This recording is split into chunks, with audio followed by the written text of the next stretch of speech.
glorifying Jat, है ना? तो they are not glorifying Brahmin, they are not glorifying Kshatriyas, they are glorifying Jat, which is a Shudra community, which is what, जो अगर हम वर्ना system में देखें तो it is an agrarian community। तो ये बात समझनी बहुत जरूरी है, being a sociologist या सोशियोलॉजी स्टूडेंट, कि किस तरह से cast they happen to become dominant, ठीक है? तो ये ऐसा हो सकता है। तो इसलिए जो श्रीनिवास ने भी खुद के मॉडल को जो चेंज किया, उन्होंने बोला ब्राह्मणाइजेशन नहीं, डोमिनेंट कास्ट की। एंड किताब का नाम भी जैसे ग्रेजुअली आपको पता होना चाहिए, social change in modern India. And जगहें कहाँ पर, कौन सी जगह पे कौन सा आइडिया दिया आपको पता होना चाहिए, ठीक है? जैसे कूर्ग में, रामपुर विलेज में कौन सा आइडिया चलता गया। पेपर में आपको सिंपल सवाल आते हैं और उसके बाद आपको ओवरऑल उन्हीं की एक्सप्लेनेशन लिखनी होती है, बहुत ही आराम से। श्रीनिवास पर सवाल आएगा आपको, बहुत कॉन्फिडेंस होगा लिखने के लिए। एंड वेस्टर्नाइजेशन का, कि किस तरह से जैसे जब ग्रेजुअली ब्रिटिश के कांटेक्ट में लोग आते गए, socio economic and cultural, socio economic मतलब कि जो समाज से जुड़े हुए जितने भी ऐसी चीजें जो इकोनॉमी से जुड़ी हुई है, जैसे ऑक्यूपेशन, आपकी है ना, सोर्स ऑफ इनकम वगैरह जो भी, तो अकॉर्डिंगली वो किस तरह से बदलते गए, और आजादी के बाद भी काफी और ज्यादा बदले। लेकिन ब्रिटिश कॉन्टैक्ट के कारण तो वेस्टर्नाइजेशन का काफी प्रभाव पड़ा उन पर।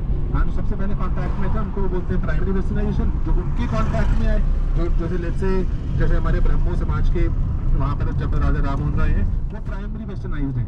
उनके टच में जो आएंगे वो सेकेंडरी हो जाएंगे। और इन सबको देखते हुए कि अच्छा ये सब लोग ऐसा है, तो उनको देख के जो वेस्टर्नाइज होना शुरू हो रहेंगे वो कल्चरी है, ठीक है? तो ये तीन तरह से लिखते हैं।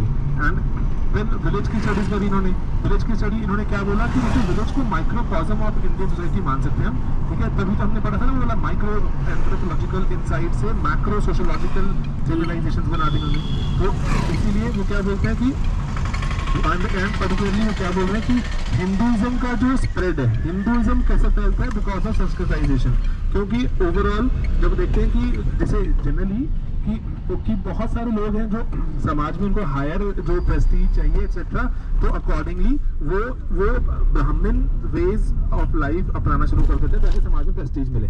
तो इस तरह कहते हैं, इससे हिंदुइज्म भी फैलता जाता है, हिंदू वे ऑफ लाइफ फैलती जाती है, क्योंकि प्रेस्टीज एसोसिएट हो जाती है उसके साथ, ठीक है? एंड लेकिन अब जनरली वो अब कहते हैं कि इसीलिए कहते हैं ना, कहीं ना कहीं आगे हम पढ़ेंगे, क्रिटिसिज्म भी पढ़ेंगे कि ओवरऑल कि क्यों उसके बावजूद भी इतने सारे लोग हैं जो कि लोअर कास्ट में अब भी क्यों हैं, ठीक है? लोअर कास्ट है जिनको अभी भी प्रेस्टीज नहीं मिला, उन्होंने क्यों नहीं खुद को अपग्रेड कर लिया?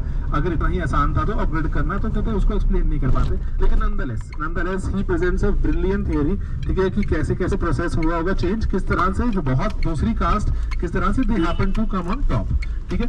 ओके। एंड किताब का नाम है जो रामपुर विलेज है, जो मैसूर के पास एक विलेज है, वहां पर जहाँ पे इन्होंने आइडिया दिया डोमिनेंट कास्ट का। किताब का नाम बहुत बहुत बहुत जरूरी है, रिमेम्बर्ड विलेज, ठीक है? आपको पेपर में रिमेम्बर्ड विलेज करके भी शॉर्ट नोट लिखने को बोल सकते हैं। रिमेम्बर्ड विलेज आएगा तो आपने बताना है सर यहाँ पर रामपुर में जाके श्रीनिवास जी गए थे, डोमिनेंट कास्ट का आइडिया दिया।